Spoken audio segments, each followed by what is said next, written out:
Taray ng tugtugan dito sa Bangkok. JR Tagalog.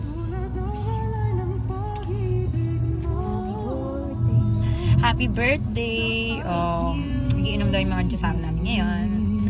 Nabawi daw sila. Bawi sila. Sana'y muli ang patawarin. Oh, favorite daw to na Pilipino ni yung driver ng bangko. Tay. Tagalog. Lagay mo yung plaster ko. Oh, Naghirap-hirapan. nahirapan siya maglagay ng plaster. Ako din ang una eh. Nalagay ko siya. Nilagyan namin yung mga wala. Tingnan natin. Pero Mga naka one seat apart. Mga naka one seat apart. Mamaya, check natin sa CR. Pag dinner cruise kami. And then, party. Ano ba yung octave? Octave ata yun. Octave. Wala, sarado yung ano eh. Ano man pangalan? Chuka? Pichuka. Pichuka. Pichuka. Chishuka. Under renovation kasi nalaman na nandito kami. Linos nila. Linos kasi darating. Kasi darating kami. Baka hindi na, baka hindi na daw, baka ayaw na daw namin umuwi.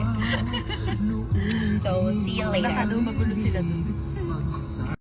Kumakanta siya. Pansin na wala. Ano na pag-ibig mo. Gusto daw niya itong Filipino music sa akin. Ako sana'y muli ay patawarin. Asan yung mic? Nagkaraoke.